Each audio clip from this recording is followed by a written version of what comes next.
Good evening. It's good to see you, and it's good to be with you tonight. If you're visiting with us, we want you to know that we're so thankful and honored that you are here and that you chose to spend this hour with us. If you would, go ahead and fill out one of them blue cards that you see in the pew in front of you. Turn them into one of us. That's just so that we get to know you, you get to know us. We can better equate with one another. And so as tonight, we're going to look at a topic, it's time to rise up. About 3 or 4 days ago, Anna and I were in the truck. Of course, the kids were at their grandparents' last week, and so it was just me and her, and we didn't really know what to do. And so one night she said, hey, let's go to Murfreesboro. So we started driving to Murfreesboro. And it's funny because, you know, when you have kids, you have a lot of things to talk about. But it was kind of silent for a way. And we were talking about it. We're like, what do we talk about? You know, we can't talk about the kids. We can't yell at them. There's nothing to say to each other.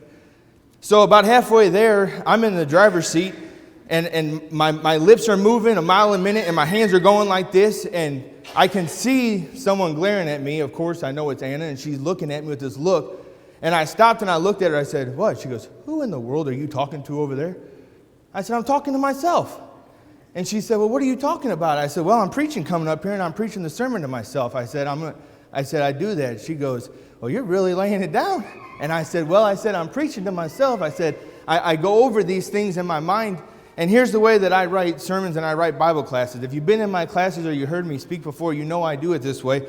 Is when I pick a topic and I pick the points that I want to cover, I first sit down and I look at the topic that I want to talk about, and I say, what does Jake Ravesloot need to hear? What is Jake Ravesloot? And I know I'm using third person, but I'm telling you where I go with this. And I sit down and I write that down and I go, no, I need to get a little bit deeper than that. And I'll come across another point and I'll say, no, I need to get a little bit deeper than that. And I will go over and over and over and over again. And I want us to see tonight that when I wrote this message, I wrote this because it's something that I need to hear and I'm struggling with. And I want to be open and upfront with you right here off the bat and let you know that this is something that I personally am dealing with. And the things that I say and the things that I cover tonight, I want you to know that I'm saying it to myself first. And I have hopes that when I say these things, it also applies to you as well. I want to ask you a question before we get into this. You don't have to raise your hand. You don't have to nod. You don't have to acknowledge that you're hearing me. I just want you to, in your mind, think of an answer. Is there anything in your life right now that you can think and say, you know what, I can do better at that? You know what, I'm lacking in this regard. I want to step up. I want to rise up. I want to be better. I want to do better. Is there anything in your life right now that you're saying, you know what, that's something that I need to step up on? If you said no, this is the point in the sermon where you get your pillow out and go to sleep, and there's nothing else that we're going to say that can help you. But if you're like me, and I'm confident you are, you said, yeah, there's something in my life that I'm struggling with that I can rise up and be better at.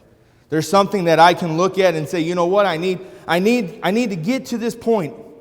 I sat down and I had a discussion. I'm going to get into that here at the end of my message, what made me come up with this sermon. But I sat down and I said, okay, this is what I'm dealing with. What do I need to do to fix it? What do I need to do to get back on track to where I need to look at myself and say, Jake, you need to rise up. How do I rise up? First off, tonight I want us to notice that we have to be committed in whatever it is that we're looking to rise up at. Let me give you this scenario for a moment. This is going to be hypothetical. Let's say April 28th, I got married. Me and Anna got married. We stood before a church. The preacher was standing up there, which was her dad. We said those vows. I, Jacob, commit to you, Anna, for better, for worse, for richer or poor, for sickness and health. I don't remember them all, but you know where I'm going with this. I commit that you are my number one. I commit my life to you, faithful to you. I commit to you. Anna looked at me and she said, I commit to you. I am committing to you, Jake, that for richer, for poor, for sickness and health, for all those things, I'm committing to you. That was a commitment that I made and we made together. Now, let me just give you this example for a moment. Hypothetically, let's say the first year of our marriage, I went above and beyond. I mean, I got up early and made sure she had coffee. I made sure that the house was clean. I made sure dinner was ready. I was going above and beyond. I was doing everything that I can to make sure that she was the happiest woman on this earth. Then let's say a year or two went by. Sunday morning comes around. I don't say good morning to her. I don't say a word to her. Maybe after breakfast, I sit down for an hour and I listen to what she has to say. And then maybe throughout the rest of the day, I don't have time to deal with it. I don't have time to talk to her, so I don't talk to her.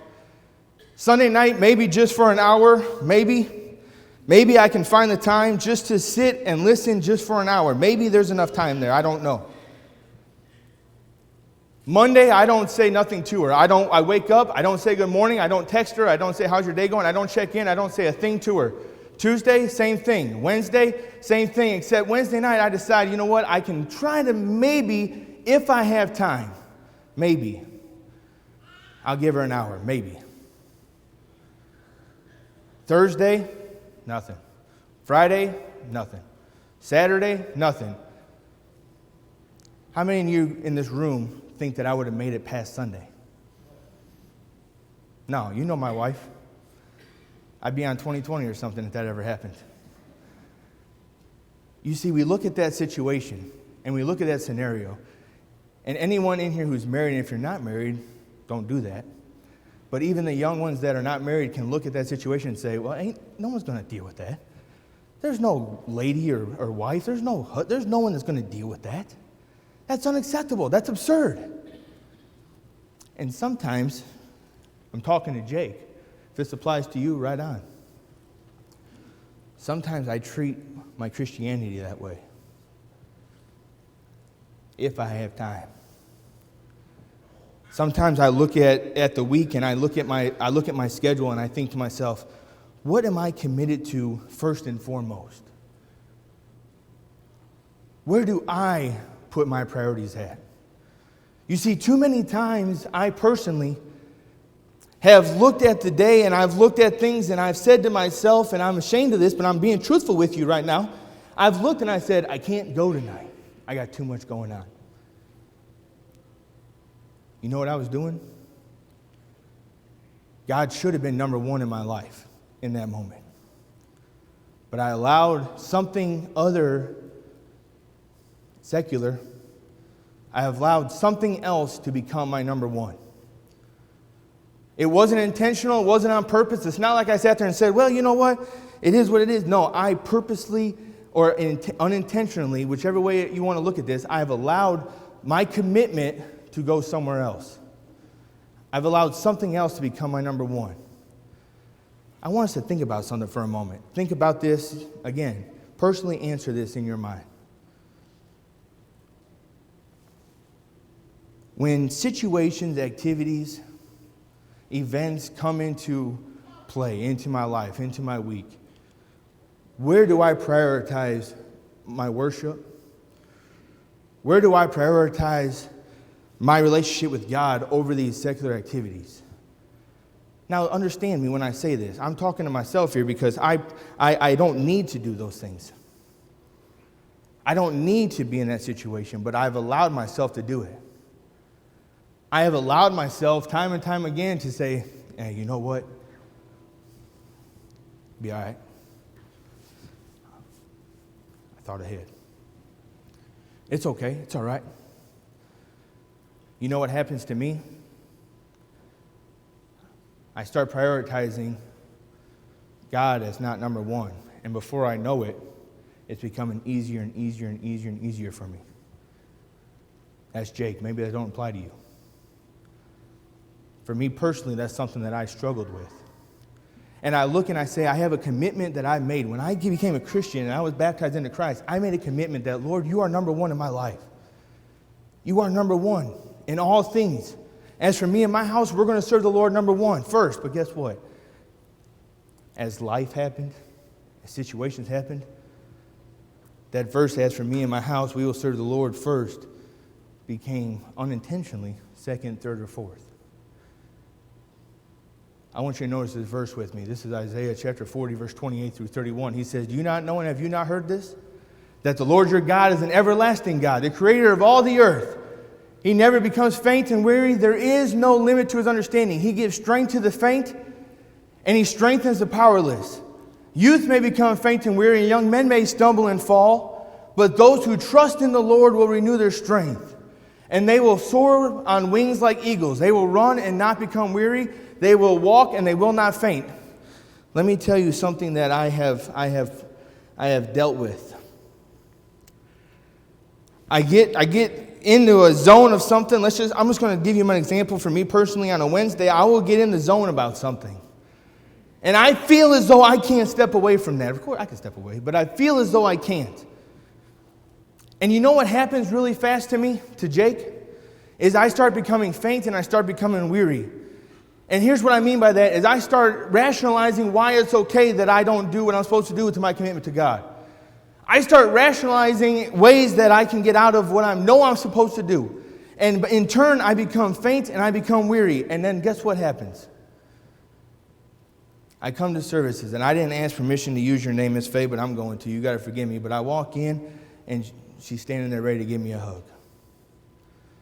I haven't come to a service in months where Miss Faye Burton hasn't given me a hug or I haven't hugged her.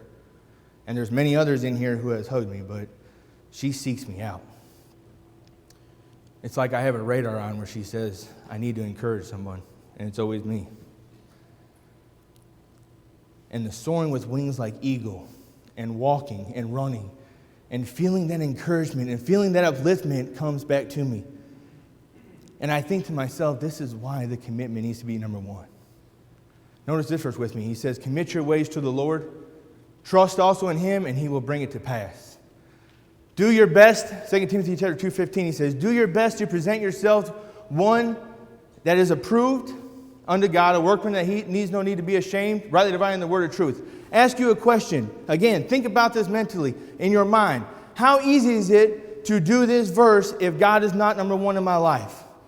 If I start to drift in one direction and God is now not my number one, now maybe something else secular is number one in my life and God comes second, third, or fourth, how easy is it for me to say that I'm approving myself unto God? I'm showing God that I'm a workman that need not to be ashamed. And by doing so, I'm rightly dividing the word of truth. How easy is it for that to happen? It's not. It's not. It's hard. And let me tell you something. When God is not number one in your life, Satan is right here saying, you're doing just fine. You keep doing what you're doing. And it's easy to become a person that is ashamed, who can't stand before God in that way, who says, I'm sorry, my commitment wasn't there. Notice this verse with me. I want to start in verse number 1. We read in our scripture reading, but I want us to really comprehend what Paul is saying here. In verse 1, he says, listen, I charge you therefore for God and the Lord and Savior Jesus Christ. He says, who's going to judge the quick and the dead at His appearing in His kingdom. Verse 2, he says, preach the word. Be instant. Be ready. In season, out of season. Let me ask you a question. If God's not number one in my life, is it easy for me to be ready in season and out of season? If God's not number one in my life, is it easy for me to look and say that I'm going to preach the word, I'm going to be ready, I'm going to be always on guard, in season, out of season? He goes on to say, reproving, rebuking, and exhorting with all long suffering and doctrine. Why do I need to know this, Paul?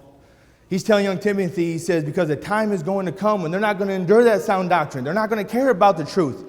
He says they're going to turn their ears from the truth and they're going to turn them unto fable. He says, young Timothy, listen to me. You need to watch thou in all things. Endure afflictions. Do the work of an evangelist. That word there is a promoter or a follower of God. Make full proof of your ministry. How easy is it for me in my life to do the things that Paul's telling me to do, what he's telling young Timothy to do, if God's not number one in my life, if my commitment to God is not where it's supposed to be? Let me tell you something. It's really easy for me personally, and maybe you fall in the same category as me, I don't know. But for me personally, when I allow something secular to come into my life and God slips out of that number one role, the things that, when Paul says be watchful in all things, because the things that sound good to my ear are going to start becoming like they're truth to people. He says, watch thou in all things, endure affliction, do the work of an evangelist, make full proof of the ministry. Paul says, for I am not ready to be offered, and the time of my departure is at hand. He's telling young Timothy, he says, listen, I'm coming to the end of my life right here, and I'm passing this on to you.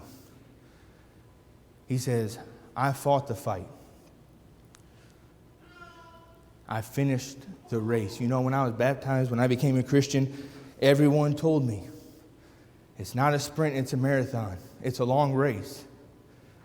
And that race had hills, it had ups and downs. There were times in my life where God was number one and God was number two. He said, but listen, I finished the race. And through everything, through it all, he said, I've kept the faith. Verse 8, he says, therefore now there is laid up for me a crown of righteousness, a crown of heaven, which the Lord, the righteous judge, is going to give unto me on that day. He says, but listen, not to me only. But to all them who also love my appearing, who love promoting me, who loves my word, who loves the things that I'm trying to give to you and the thing. What he's saying is to all those who I am number one in their life. Not only do I need to be committed, but I got to take a stand. If I want to rise up to be the person God called me to be, no matter what that is in my life, no matter what avenue I need to step up in, I need to be committed to it and I need to take a stand. I want you to notice this verse with me. He says, watch, stand fast in the faith, be brave, and be strong. I was talking to a friend of mine. His name's Ed. I've talked to some of you about Ed. Ed gave his life to Jesus here about 1.5 years ago, converted his wife. Ed and I were talking one day, and Ed said, he said, you know, my struggle that I'm dealing with, he said, is that for so many years, God was not number one in my life.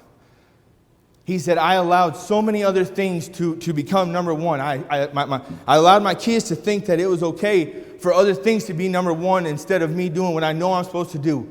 He said, now I have one child who's 15 years old, 14 or 15. He said, I have another child who's 23, and I have another child that's 25. He said, what do I do in this situation? How do I stand up and tell them where my priorities lie now?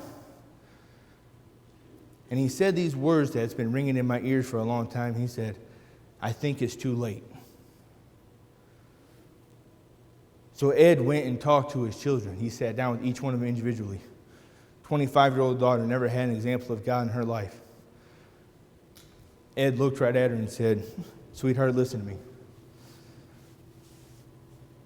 For years, God was not number one, but now he is.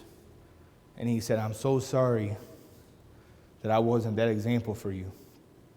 But now, this is where my priorities lie. And I'd love for you to come and study with us.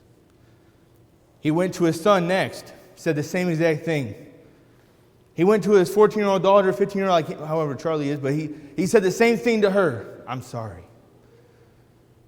I've allowed other things to become number one. I've allowed you to believe that other things were number one when really they weren't.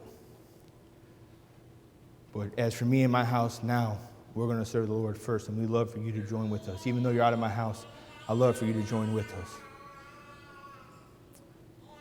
I love this verse. Deuteronomy chapter 14, verse 2, he says, you have been chosen and you have been set apart, notice, for his purpose. If God is not number one in my life, or I have allowed other things to become my number one, this is a difficult verse. Likewise with this one, 1 Peter chapter 2 and verse 9, he says, but you are a chosen race. You are chosen. I want you to think about this wordage that he uses here. He says, but you are a chosen race. You're a royal priesthood, a holy nation, a people, notice, for his own possession, so that you might proclaim the praises of the one who calls you out of darkness and into his marvelous light. Here's something I want you to think about with me for a moment. If you were stuck in a dark tunnel for a long period of time and did not see light, and someone came and rescued you and gave you a flashlight, how long would it take you to stop talking about that person that brought you to the light? Oh, for the rest of your life, you'd be talking about it. For the rest of your life, you'd be like, you won't believe this. I was in a tunnel. I was stuck. There was no light. I didn't know where to go. And then out of nowhere came this light, and it rolled me out. And we talk about it. We brag about it. Because that's something in our lives that we were brought out of darkness and into light. Well, the same thing applies to us. When we became a Christian and we became a child of God, we were in darkness. If you're not in the child of God, if you have not been baptized into Christ, you are currently in darkness. And the way to see that light and to see that promise and to see that commitment that you need to make with God is by obeying his commandments so you can fully see the light and the joyous occasion when Christ brings you out of that darkness and into that light. That's a feeling that no one can explain. You have to experience it. Notice this verse. This is Ephesians chapter 6. We know this verse. We know this comment, but it says, therefore take up the whole armor of God, something I noticed about this is he doesn't say take up half of it. He doesn't say, well, you just need the breastplate for this part. He doesn't say, well, you just need to put the belt on and the shoes. No, he says you need to take up the whole armor of God. We look at this and say, how do I stand? How do I make a stand in my life? How do I stand up for what I need to do? He says, put on the whole armor of God that you might be able to withstand the evil day, the Satan in the evil day. And having done all of these things, to stand. Finally, this evening, I want you to look at this verse or this last topic with me. If I want to look at my life, and whatever it was in your life that you say, you know what, I need to rise up and do better at, I need to commit that number one in my life is God. Number two, I need to stand up for it. And number three, humble yourselves. Again, these 3 points come to Jake Ravesloot. If these apply to you, I'm doing something all right. If not, hang on, it might get better. But this is something that I struggle with. I struggle with this. Every single day I try to get better at this, but I struggle with it. Humbling myself, taking the pride away. Notice this verse, Luke chapter 14 and verse number 11. For those who exalt themselves will be humbled, and those who humble themselves will be exalted. When pride comes, Proverbs chapter 11 verse 2, when pride comes, then comes disgrace, but with humility comes wisdom. Comes wisdom. Something that I've noticed that I deal with. It's hard for me to admit when I'm wrong. It's hard for me to admit when I haven't been the person that God called me to be, when I've put other things as number one in my life. It's hard for me to admit that. My pride gets hurt. I don't like having to admit that I've fallen short from what God called me to be. But sometimes I need to humble myself. Let that pride go to the side and say, I was wrong. Pride goes before destruction and a haughty spirit before a fall. Proverbs chapter 16 and verse 18. And then we know this verse as well right here. Humble yourselves therefore under God's mighty hand, and he will lift you up in due time. Finally, humble yourselves. Humble yourselves before the Lord, and he will lift you up. You may know this picture. You may have seen this picture. If you have, I'm going to tell you the story again. In Africa, an American photographer went over there to film and to photograph some things that were happening over there. He was given specific instructions. He said, here's what you're going to do. You're not going to touch anybody. You're not going to help nobody. There's a lot of diseases going around. There's a lot of things happening. He said, so when you get there, you do what you need to do and you get back home.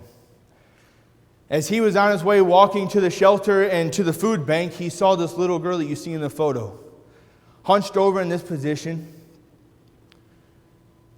If it was a better picture, you could tell the ribs, you can see the starvation, the final breaths that were inside this young girl's throat, her body. If you look behind the little girl, maybe 10 to 15 feet back, you see this vulture. I don't know, right there. You can see the vulture standing there waiting. The vulture knew what was fixing to happen. So this photographer had a decision to make. Do I help this little girl and get her to safety? Or do I just take the picture and go back home? So this photographer stood back for a moment, and he takes this shot that you're looking at on the screen and walks away and goes back to New York City. When he gets there, he submits this photo. This became Time's top 100 photos of all time. This is the number one downloaded photo of all time. There is an award that's out there for photographers that is comparable to winning a Nobel Peace Prize or a Medal of Honor or something highly prestigious like that. And this photographer, because of this photo, won that award. 4 months after he won that award, he took his own life. Because the cost was a little bit too much to bear.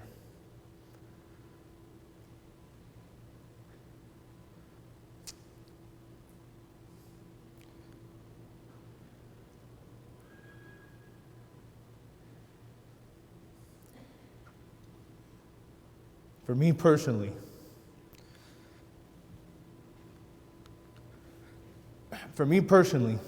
the hardest thing I've ever had to do in my life.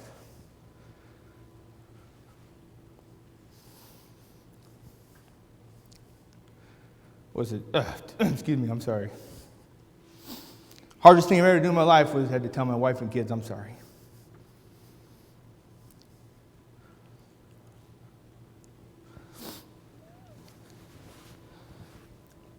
To say, look, I'm sorry.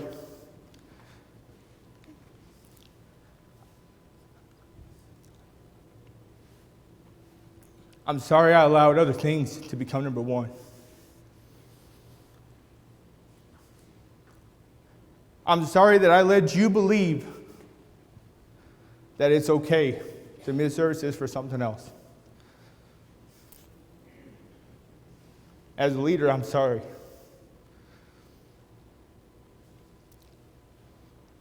You know, sometimes we just have to put the pride aside. Take a stand and commit to what we're called to do. I asked Phil to lead this invitation song. This is my favorite invitation song. The words to this song just, I love them. I need thee. Lord, I need thee. Every hour of every day, Lord, I need you. Oh, bless me. Now, my Savior, I come to you. I come to thee. Tonight we're going to sing an invitation song, a song of encouragement. And if you're here tonight and you're saying, you know what, my commitment has not been number one, God. I want to recommit my life to Jesus. I want to let the congregation pray with me. I want encouragement. I want edification. I want my family to know that number one is always in my life. We can make that happen. If you're here and you never committed your life to Jesus, you haven't put on Christ in baptism. Right here, right now, you can say, you know what, I'm committing my life to you, Lord. I'm going to obey your commandments. I want to be baptized in the water. I want to be rising a new creature. I want to come out of that darkness and I want to come into that light. I want to take a stand right now. I want to humble myself. And I want to commit that first and foremost in my life, above all other things, God, you are number one. I need thee. Oh, I need thee. Every hour I need thee. Oh, bless me now, my Savior. I come to you. Will you come? If we can help you in any way, let it be known right now. Together we stand and while we sing.